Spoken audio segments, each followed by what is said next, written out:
சிஆர்பிஎஃப்ல தான் வேலை பார்த்துட்டு இருக்கேன் ஜம்மு காஷ்மீர்ல.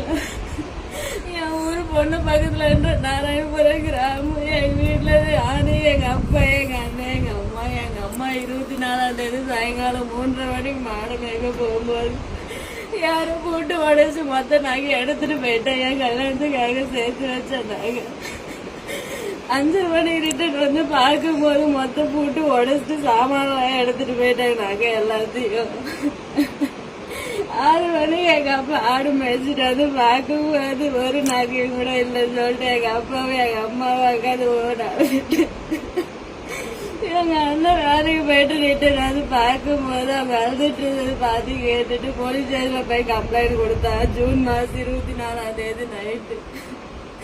மறுநாள் 25ஆம் தேதி சிஎம் பந்தோபஸ்து சொல்லிட்டு யாரும் வந்து எதுவும் பண்ணவே இல்லை. 12:30 மணிக்கு தான் ஃபிங்கர் பிரிண்ட்டுக்காரங்கெல்லாம் வந்து ஃபிங்கர் பிரிண்ட் எடுத்துட்டு போனாங்க. எஃப்ஐஆர் காப்பி கூட போடாம 28ஆம் தேதி தான் எஃப்ஐஆர் காப்பி போட்டு கொடுத்தாங்க. நான் எல்லா விதத்திலயும் ட்ரை பண்ணி பார்த்துட்டேன். கேஸ் எந்த இடத்துல எதுவும் எடுக்க மாட்டேன்றாங்க. எங்க வீட்டுல யாருக்கும் எந்த பண்ண முடியாம நிக்கிறாங்க.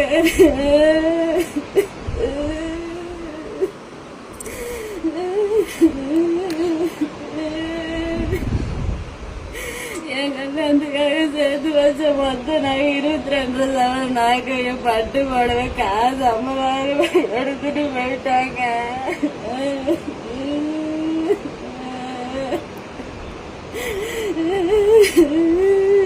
எல்லா விதத்திலயும் ட்ரை பண்ணி பார்த்துட்டு யாரும் எனக்கு ஹெல்ப் பண்ற மாதிரி இல்லையே. போச்சு எங்க நாங்க எல்லாமே போச்சு.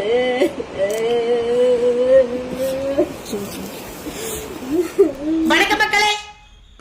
சிஆர்பிஎஃப்ல வேலை பார்க்குற கலாவதி அப்படின்ற ஒரு சகோதரி தேமி அழுகுறாங்க.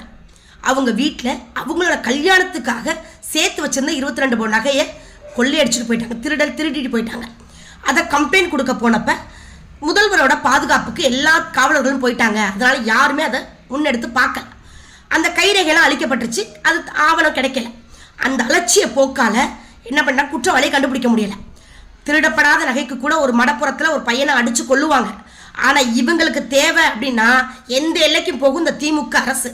ஆனால் இவங்களுக்கு தேவையில்லை, அலட்சியப்படுத்தணும் அப்படின்னா யாரை எந்த எல்லைக்கு தூக்கி போட்டுருவாங்க. அப்படி ஒரு கேடுகட்ட கேவலமான ஒரு அரசுல தான் வாழ்ந்துட்டு இருக்கோம். முதல்வர் மு.க. ஸ்டாலின் அவர்களே, நீங்க என்ன கோமா இருக்கீங்களா? ஒரு நாட்டை காக்கக்கூடிய பெண்மணி வீட்டை காக்க உங்களுக்கு துப்பு இல்லையா? அந்த பொம்பளை பிள்ளை கண்ணீர் உங்களை சும்மா விடுமா? கதறி அழுகுது அந்த பொண்ணு. கல்யாணத்துக்காக சேர்த்து வச்சிருந்த நகை. உங்களை போல நாங்க என்ன ஆண்ட பரம்பரையா? 50 வருஷமா சேர்த்து வச்சிருக்கோமா அரசியல் சொத்தா?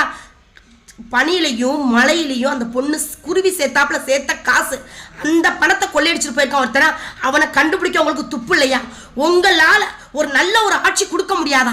பெண் பிள்ளைகள் சாபத்தை தொடர்ந்து வாங்கிக்கிட்டே இருக்கீங்களே, இது நல்லது தானா?